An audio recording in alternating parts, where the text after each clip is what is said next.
Developed and produced by Airbus, the European multinational aerospace company, the Airbus A380 was produced with the main intention of challenging the dominance of the Boeing 747 in the market. As the world's largest passenger airliner and only full-length double-deck jet airliner in the world, the Airbus did challenge the Boeing 747's dominion in the long-haul travel market ever since it was unveiled in Toulouse towards the end of the 2000s. However, despite the fact that it was loved by many airline carriers, the aircraft found itself decommissioned towards the end of 2021. What could have caused airlines like the Emirates, who commissioned the production of the most Airbus A380's, to suddenly stop having faith in the aircraft? Could it be the inconvenience of loading the costly aircraft? If it was so unprofitable, why is it that the famed aircraft might be making a comeback?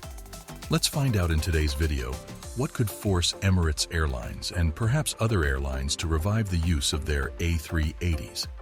The gist of the matter is that most airlines have two main priorities: maintaining reduced operating costs without disturbing the large profit margins. After all, who doesn't like cold hard cash? Consequently, the choice of which aircraft an airline decides to use is a major factor in achieving the maximum profitability to those running an air travel operation. As such, the massive size of the Airbus A380 made it a favorite among airline operators.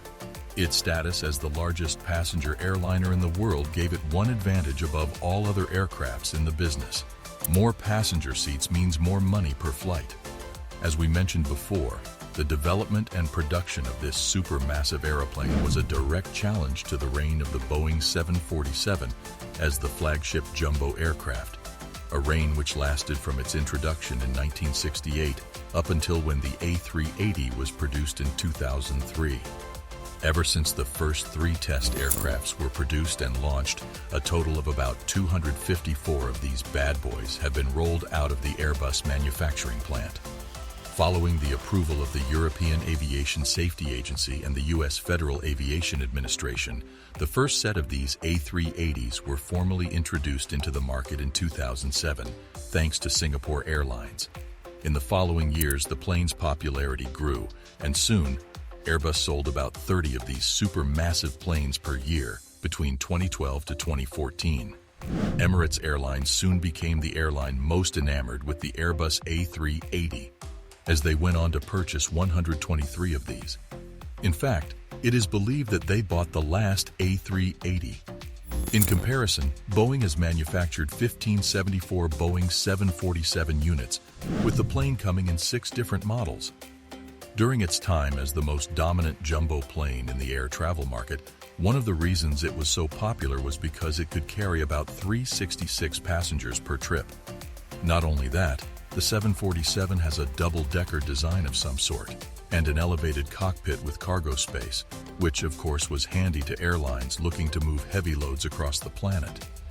Airbus initially tried to challenge the 747 with their bigger versions of the A340, which is a twin-aisle passenger airliner that was the first long-range Airbus. However, as history will tell us, the A340 could not hold a candle to the Boeing 747. Airbus made the super jumbo plane that is the A380, a large and spacious plane that became ideal for long-distance international flights across the globe. Along with the space the plane provided, many customers were also impressed by the speed and the safety features of the A380. They even decided to use this plane even if it cost more than the average flight, which involved the use of smaller planes. It became so popular that it is estimated that the A380 has made about 800,000 trips across the world. It becomes even more impressive when you learn that the plane has no known deaths or damages incurred. As such, it's easy to see why passengers along with Emirates Airlines may pick this plane over other options. Emirates Airlines especially were most impressed by the plane's ability to meet high demands in slot-constrained airports. This means that it could help when there were cases of flight cancellations or postponement that could be caused by various reasons. Thanks to the large size of the aircraft, the airline is able to freely model the aircraft's different class sections in order to maximize their profits. Nonetheless, as with anything in this life, anything that has its advantages will always come with its disadvantages, and the A380 is no exception. Unfortunately, as large and spacious as the plane may be, its size was also detrimental to the popularity of the plane, as it was considered to be too big for several airports around the world. This is mostly thanks to its 90-meter wings, which limited the number of locations that would accept the super jumbo jet. As a result, Airbus had to remodel the plane's specs by reducing the wingspan from 90 meters to 80 meters.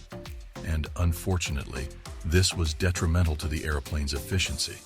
Although some airports were able to make adjustments to accommodate the new giants, many others were unable to. As a result, airlines like Emirates Airlines, who made use of these jumbo jets, were forced to raise the cost of the trips when traveling to the few airports that could accommodate the A380. Furthermore, they had to make sure that a good portion of the plane's capacity was filled up before they could even use the plane for flights. Unfortunately, filling the plane was a constant challenge to the airlines, and this challenge caused a major loss of per-passenger efficiency in the long-haul market as time went by. This may also be largely due to a shift in the nature of long-distance travel. As the profitability of long-haul travel was not in dispute, short-haul travel soon became the order of the day. As such, smaller planes were desired for the small to medium-distance flights, especially as low-volume flights made up a larger chunk of the travel market. Furthermore, airlines discovered that profitability was maximized when airlines traveled to a destination at full capacity with the guarantee that it would be making the return trip with a similar capacity. As such, it was a bit of a waste of time and resources to use aircrafts like the A380 to travel to highly populated areas with high demand for travel to cities with low demand, only to return with a low amount of passengers. Consequently, demand for the A380 diminished over time. Emirates could only use the A380 to travel to significant routes to the largest and most populous metropolitan destinations, which only accounted for a significantly small chunk of the travel market. As with many businesses, the final blow to the popularity of the A380 came with the advent of the COVID-19 pandemic. As we all know, demand for long-distance travel suffered. And as if that wasn't bad enough, most of the globe prohibited long-distance trips to destinations that were highly infected with the coronavirus. The popularity of the A380 was delivered a catastrophic blow. Airlines like the Emirates Airlines were forced to bench over 100 of its most beloved planes, despite the large investments made in the commissioning of these massive aircrafts. Emirates Airlines even had to cancel an order for several more A380s. Instead, they bought 40 A330 planes and 30 A350 planes in order to make up for the profits lost with narrow-body flights. Mind you, Boeing 747 also suffered a similar fate to the A380.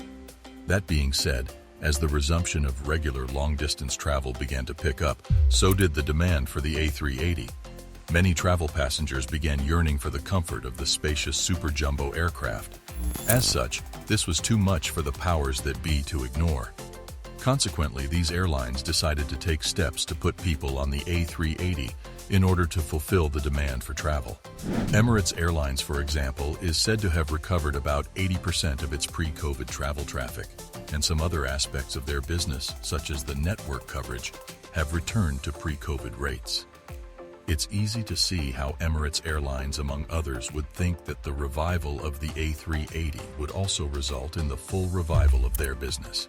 Emirates Airlines believes that with the help of the A380, they will regain their crown as the king of long-distance travel. For now, only about 85 of their A380 fleet is fully operational, while some of the rest are undergoing maintenance and upgrade procedures before being released onto the runway. This investment is believed to aid increased expansion of air travel within the year. Already, they've embarked on this goal with the first A380 flight landing in New Zealand towards the end of 2022, following a 2-year absence from the city. With any luck, the resumption of production of the A380 will soon achieve Airbus's goal. That is the goal of overthrowing the Boeing 747.